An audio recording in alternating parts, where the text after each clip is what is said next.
श्री गणेश को इस महाराष्ट्र में विशेषता बहुत माना जाता है। यहाँ पर स्वयंभू अष्टविनायक है। अब लोग ये भी कह सकते हैं कि गणेश नाम की कोई चीज़ नहीं थी, और ये भी कह सकते हैं कि ये स्वयंभू अष्टविनायक नहीं है। लेकिन आप जब आत्म साक्षात्कार को प्राप्त करते हैं, जब आप चैतन्य को प्राप्त करते हैं, तो आप पूछ सकते हैं कि क्या ये स्वयंभू है, क्या यह वास्तविक पृथ्वी तत्व ने बनाई हुई चीज है। गणेश के अनेक चमत्कार सहयोग में हुए, विशेष करके एक तो हमारे फोटोग्राफ्स है, अगर आप उन्हें देख लीजिए तो आप हैरान हो जाइएगा किस तरह से उन्होंने अपने दर्शन दिए हुए हैं। गणेश की जो विशेषता है वो ये है कि वो हर चक्र पे विराजमान। सबसे पहले गणेश की ही स्थापना की, और गणेश जो है वो पवित्रता को फैलाने के लिए संसार में है कि पहले सारा संसार पवित्र हो जाए। सबसे बड़ी चीज है पवित्रता। अगर पवित्रता नहीं रहेगी तो कोई सा भी सृजन नहीं हो सकता। अब समझ लीजिए अगर कोई पेड़ है और उसके आसपास का वातावरण दूषित हो जाएगा तो वो पेड़ मर जाए। इसी प्रकार इस सारी सृष्टि का जो वातावरण है उसे पूर्णतया शुद्ध करने के लिए ही श्री गणेश की स्थापना की। आजकल के इस वातावरण में लोग समझ नहीं सकते हैं कि पवित्रता चीज क्या है और पवित्रता का अर्थ क्या है। यही गणेश आगे जा करके आपके आज्ञा चक्र पे ईसा मसीह के रूप से प्रकट हुए थे। इसलिए ईसा मसीह ने भी सबसे ज्यादा पवित्रता का महत्व होता है कि आपकी आंखें तक पवित्र होनी चाहिए, क्योंकि आज्ञा चक्र पे आंखों में तक आपकी पवित्रता होनी चाहिए। अगर आपकी आंखों में पवित्रता नहीं है तो फिर आप किसी तरह से भी पवित्र नहीं माने जाएंगे। लेकिन इसका ये मतलब नहीं कि आप अपने को कहें कि हम ये खराबी, हमें वो खराबी। किंतु श्री गणेश को अगर हम मानते हैं, उनकी हम पूजा करते हैं, तो उनके गुण भी हमारे अंदर आने चाहिए। तो पहला तो उनका गुण है कि पवित्रता। अब इस पवित्रता को हम किस तरह से पा सकते? कहने से नहीं हो सकता।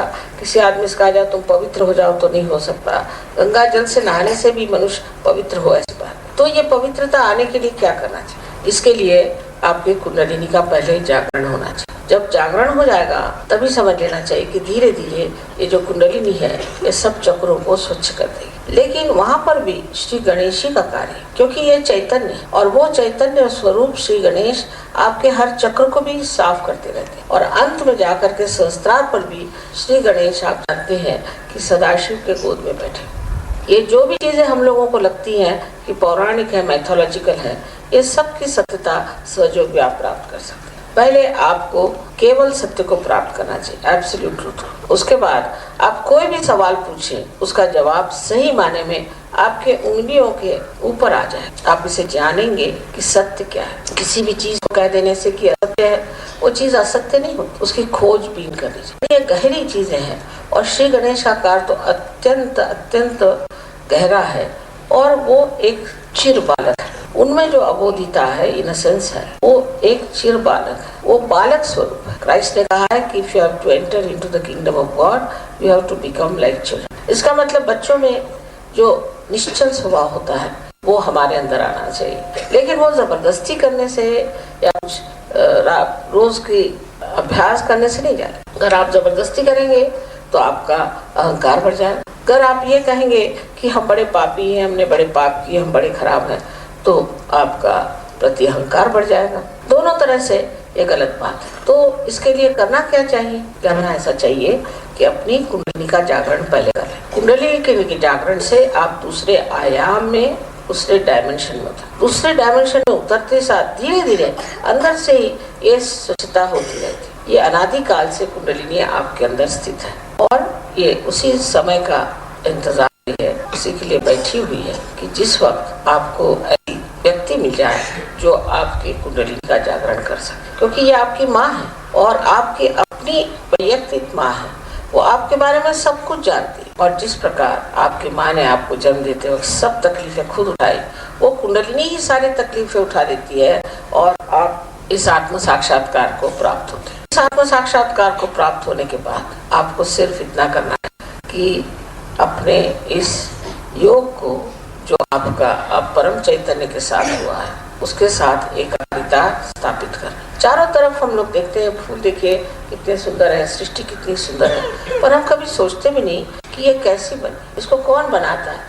एक फूल के पौधे एक ही ऊंचाई तक बढ़ते हैं, कोई पेड़ एक ही ऊंचाई तक बढ़ते हैं, ये सारा कौन करता है? इसे आपको पातंजल में अगर आप देखे जाए तो लिखा हुआ है कि ऋतंभरा प्रज्ञा, इसका नाम उन्होंने ऋतंभरा प्रज्ञा कहा। लेकिन यही ब्रह्म चैतन्य है, ये परम चैतन्य है जो चारों तरफ फैला हुआ है और जिसके लिए आदि शंकराचार्य ने बताया हुआ है कि सलीलम सलीलम, ठंडी ठंडी हवा इसकी बह रहा है। बाइबल में भी इसको cool bridge of the Holi ghost कहा गया। इस प्रकार की कुंडलिनी हमारे अंदर है और वो बिल्कुल व्यवस्थित रूप से इसी के इंतजार में है कि कब आपका पुनर्जन्म। अभी तक अमीबा से इस स्थिति में हम आ गए, इंसान बन गए, लेकिन इससे कोई ना कोई उच्च स्थिति जरूर होनी चाहिए। अगर हम सत्य को प्राप्त किए होते तो आज कल के जो झगड़े हैं ये न रहते।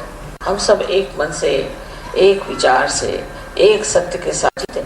लेकिन ये जो झगड़े हो रहे हैं इसकी वजह यही है कि हम लोगों ने अभी तक उस केवल सत्य को प्राप्त नहीं, और जब तक हम उस सत्य को प्राप्त नहीं करेंगे तब तक उत्क्रांति माने इस एवोल्यूशन की जो चरम सीमा है उसे हमने प्राप्त नहीं किया।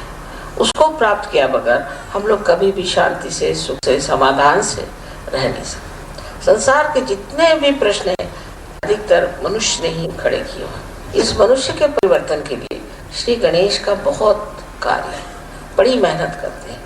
इनके गण हैं इसलिए इनको गणपति कहा जाता है और ये हर समय माँ की सेवा में लगे रहते हैं और हर जगह जहाँ भी जरूरत होती है तुरंत दौड़ के स्वर को स्थापित कर सकते हैं, जिसकी महिमा शास्त्रों ने गाई हुई है।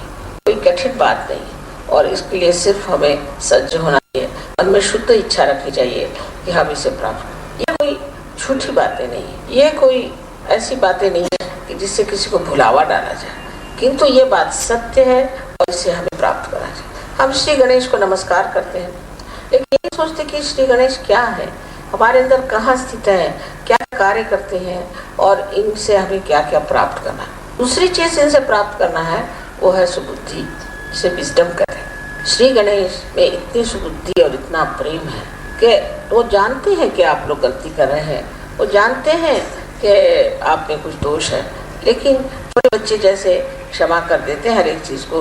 उनको मालूम नहीं किसी से नाराज होना, इसी प्रकार वो आपको बहुत क्षमा, किसी हद तक काफी क्षमा कर देते हैं, पर जब आप हद से गुजर जाते हैं तब फिर जरूर वो नाराज हो जाते हैं। तो उनको सिर्फ मानना, मंदिरों में जाना और उन पे पैसे चढ़ाना, उनको पैसे ऐसे कुछ समझ में नहीं आते। अगर कुछ चढ़ाना है तो अपने हृदय को चढ़ाना होगा और उस गणेश को अपने हृदय में बसाना। जब तक वो हमारे हृदय में नहीं आएंगे हमारा जीवन पवित्र नहीं होगा और उस पवित्रता के कारण जो हमें आशीर्वाद मिलने हैं वो नहीं मिलेंगे। इसके अलावा उनमें ये भी शक्ति है कि वो दुष्टों का संहार कर सकते हैं। अगर कोई आपको तंग करे, तकलीफ दे तो वो आपके आसपास लगे रहते हैं। बड़े चमत्कार से जो भी हुए, अनेक लोगों ने कहा है कि उनके न जाने कितने ही प्रश्न थे वो एकदम से हल हो गए, वो भी कहा श्री गणेश की। वो इस तरह से काम करते हैं कि समझ भी नहीं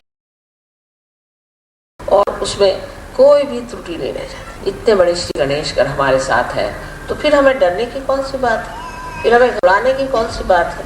सिर्फ हमें गणेश को वरण करना है और अपने अंदर उन्हें स्थापित करना है। ये चीज़ कितना भी समझाने से नहीं होगी, ये तो जब आप महसूस करेंगे इसको, उसके बारे में जब बोध होगा आपको, तब आप समझेंगे श्री गणेश कितने महत्वपूर्ण है। अब जो यहाँ विदेशी लोग बैठे हैं इन्होंने तो श्री गणेश का ग भी नहीं सुना है, तो मालूम भी नहीं था, पर ये हर समय श्री गणेश की स्तुति करते हैं क्योंकि उनकी स्तुति करने से इनको अनेक लाभ हैं। और आप लोग भी यहाँ जो लोग आए हैं सब आप आत्म साक्षात्कार को प्राप्त हो और उस श्री गणेश को रखो।